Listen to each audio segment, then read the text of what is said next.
Does confidence equal the hats that you wear? It's a loaded question. And the answer is both yes and no. Yes, because of course, what we do does bring us a certain level of confidence. And you can even elicit a little bit of confidence by wearing something that you really love to make you feel a little bit better, so you can go out and endure whatever uncomfortable situation you're going to be facing for that day. And no, because true confidence comes from within. Let's explore this a little, shall we? We each wear a multitude of hats every single day. As both men and women, we are faced with the duplicities of the gender stereotypical roles.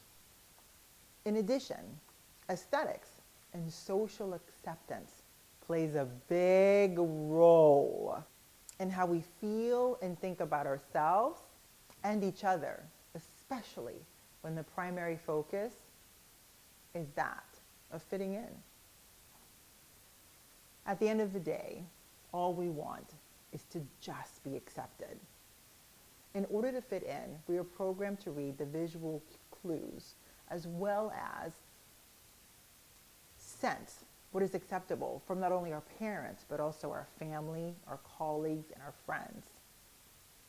We are programmed not only by the hats that they want us to wear based on their own insecurities and lack of fulfillment in their own lives, but also by the hats that we see and hear from society. What about how we feel? Why is how we feel not an important part of the equation? Trying to fulfill the unrealistic expectations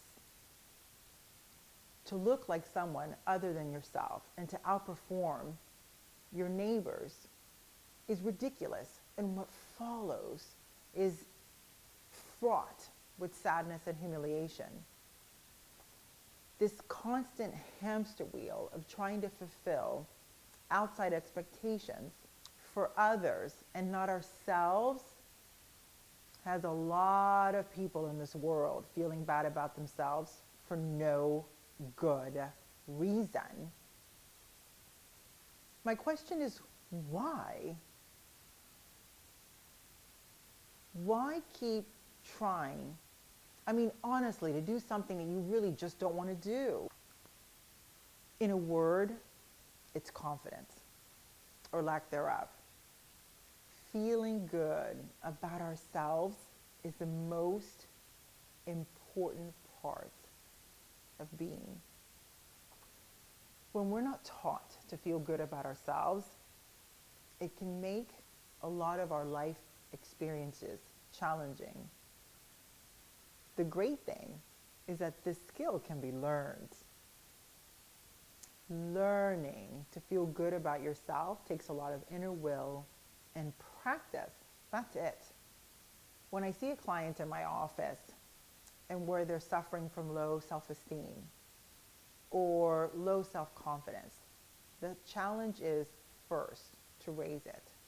The question is always, but how? It's twofold. As the client moves through the first 1 to 4 sessions, they leave clues as to what they wish to do at some point in their life. It's always a mixture of grand aspiration and these simple little things like going to a museum on their own, or perhaps going to a restaurant and sitting down and just enjoying their own company by themselves and having a dinner by themselves. Accomplishing small things on a wish list does wondrous things for one's self-confidence, because these experiences tap into multiple facets of that moment. The process of doing something outside of our comfort zone ensures that we can physically watch the process from beginning to end. Planning to do one thing and then doing it regardless of our fear allows the person to plan it, feel it, and see the entire experience as it unfolds. In turn, gaining value in that moment and then pushing themselves to do more and more. These small outward steps fill the visual and tactical side of the experience. At the same time, there is inward magic at play, because suddenly the person begins to feel good about themselves. The motivation has switched from outwardly trying to fit in to inner motivation of feeling good about themselves for just being. No longer is it important to be accepted by everyone else when you accept yourself. Can I share with you a little coaching secret? What you are searching for in acceptance from others is exactly what you're searching for in acceptance from within yourself. That is why it's so important to build your own self-confidence. To be confident in just you and not find confidence in only the hats that we each wear every single day. This feeling spills over into fulfilling exactly what you want for yourself. And that, my dear friends, is magic. The more things we do to make us feel good about ourselves, the more things we're in constant pursuit of. And the more things we pursue, the more our confidence grows.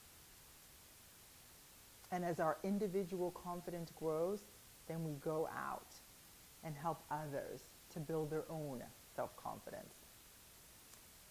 This process becomes a happier, it becomes a confident, more happier way of living life. Now tell me, which one do you prefer? So to recap, because you know I love a recap, as we go out and navigate our day, the focus is to be filled with our own confidence, to be able to navigate and do as we wish and just be our best in everything that we do, and not look for the extrinsic, what is the word? I know. And not look for the extrinsic validation of other people. Because when we're full of self-confidence and we know that we are just living our best life, that's all that we need. My father used to always say, whether you're the garbage man or a doctor, make sure that everything you do comes from a point of just being joyous and doing your absolute best. Because at the end of the day, that feeling, that, my friends, is confidence. I appreciate every single week that you guys are here on Thursdays to listen to information, and I trust that all of this serves you in some way. And if it does serve you, please take a moment to, as my theme here is always, when we value ourselves, we value each other. If you find a piece of information in one of these many, many, many blogs that serve you, then you serve others and share the information with them. I look forward to seeing you. Remember that I'm here every Thursday. You can always comment below and ask me lots of questions. You can find me at vanessaleecurley.com, which is my website. You can write me. You can email me at hello@vanessaleecurley.com, and I'll get back to you. And always, I'm here to serve you.